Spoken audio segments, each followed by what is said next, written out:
we are going to recap Molly's 3 week board and train. So, Molly has been with us a little less than 3 weeks. We're at the end of her training.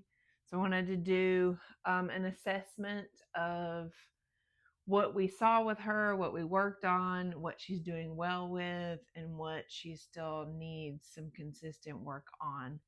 Um, so Molly came to us kind of 10 months old, exuberant, happy lab, not a lot of self control, nothing bad behind what she was doing. She's not stubborn. She's not wanting to do bad things. She's not conniving, manipulative, any of that kind of stuff.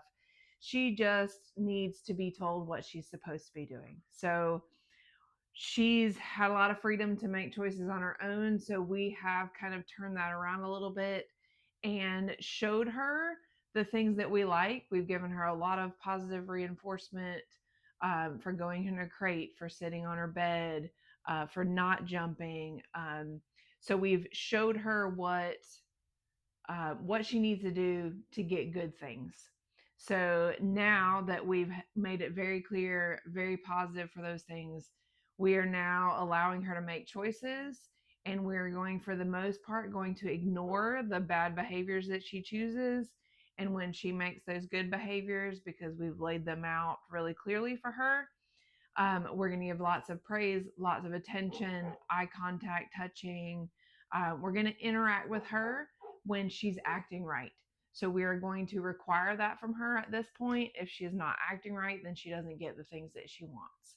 So we worked on jumping a lot. So when Molly gets excited, she jumps. So her energy and her excitement comes out with her body coming up off the ground.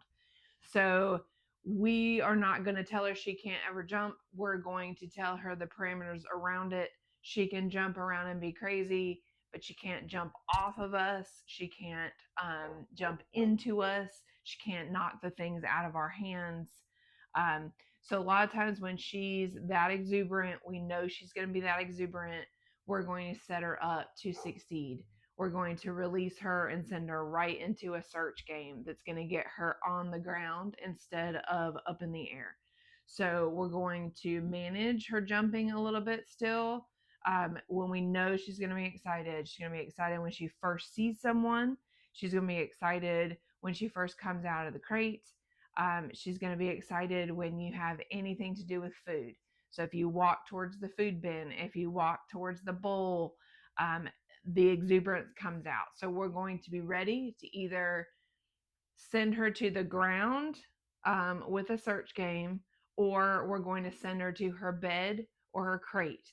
So she knows that she has to contain her exuberance in one of those fashions. It cannot be jumping around aimlessly, bouncing off of us, knocking things out of our hands. So a lot of the jumping is management. If we can send her somewhere and she's going to be successful staying there, that's what we'll do. If not, we can have food treats in our hands and we just tell her search, and she searches and searches and searches and gets her excitement out on the floor. And then once it's out, then it's easier to interact with her. So that's our jumping. The next one kind of leads into the same thing, is self-control. Basically, we have taught her that we've taught her polite manners. In order to get the things she wants, she has to say please. The way she says please is she sits, she backs up, she's patient. That's good manners. And when she does those things, we give her what she wants. So the way that we do that is things that we know she wants. She wants to come out of a crate. She wants to eat her food. She wants to go outside. She wants to say hi to us. She wants to play.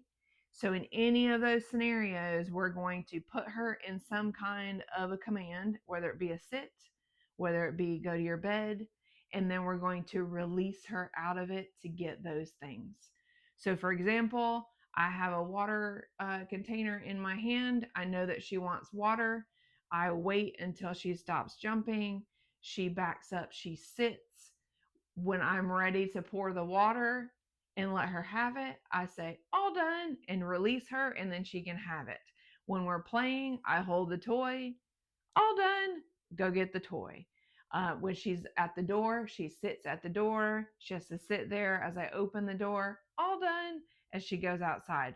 So we are releasing her for everything that she wants.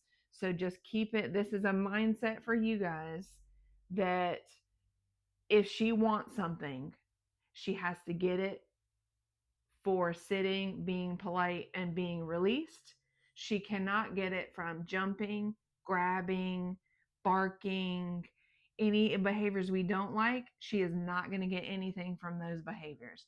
So it's our job to be really mindful of that, to notice when she really wants something and require a sit, require going to the bed, require something of her in order to get it.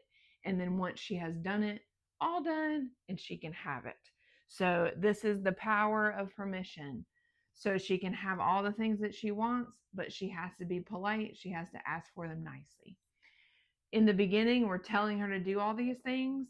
Over time, if you're consistent, she will just start offering all the good behaviors to get the things she wants because it works. Dogs do what works. The next one we've worked on a lot is leash walking. Um, there's a lot of structure around leash walking, or even before we get out walking on the leash. Sit on the bed to put the leash on, sit at the door before we go outside, sit at the gate to be released out. So that's reminders to calm down, pay attention to us on our walk. Then before we start a walk, we're going to walk some circles with her and make sure that she knows and remembers that she's supposed to be at heel position, reinforcement zone. This is the zone where she's going to get reinforcement. So we're going to take a few treats with us on walks still. Every now and then when she's doing really good, she gets a treat down there.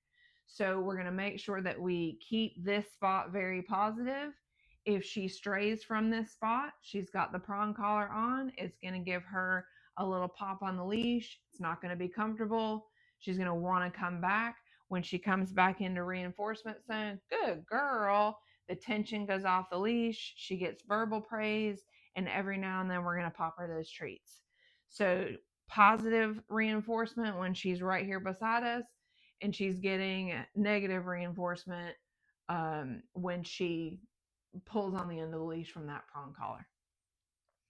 So, and then the last one is constructive play. So, Molly's a working dog. I mean, she's a lab. She was bred to do things. So, if we don't give her anything to do, she's going to find games. She's going to get her energy out in ways usually that aren't great for us.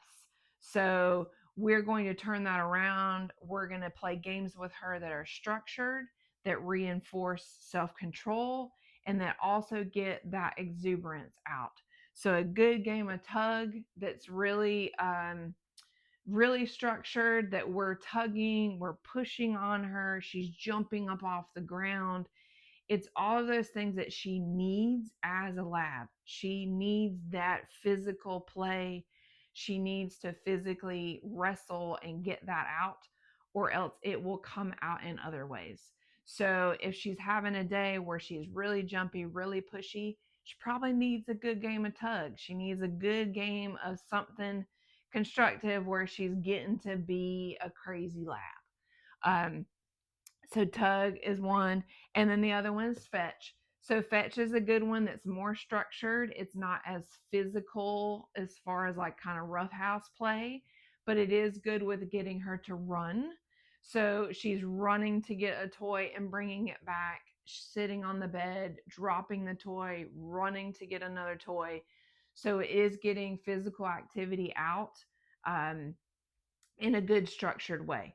So these are the two games that we've really worked on to get constructive play. So in order to have a really well-behaved dog, we have to make sure that we're fulfilling her needs as well as fulfilling what we need from her. So we need her to be calm in certain situations. We can't expect her to be calm all the time. She's a lab puppy. So we need to give her constructive outlets on how to get that energy out in a good way. So we, again, recapping, we worked on jumping, getting her to go to the ground on that search game. self-control. We're releasing her for everything. So she has to sit back up, be under control and polite to get the things she wants.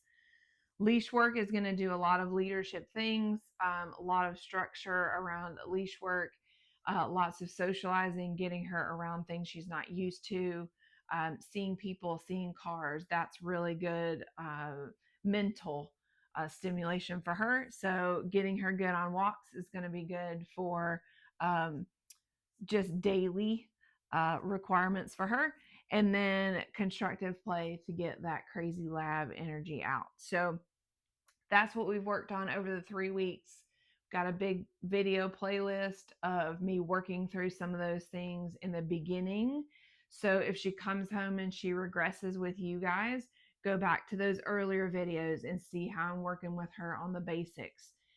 Work through those exercises with her on an easier scale so that she starts to develop a relationship with you doing these exercises.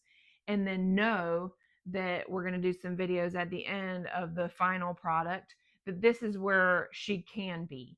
So over time, as you increase your skills, you increase your relationship with her, she knows these things, and you guys will get to the end result together.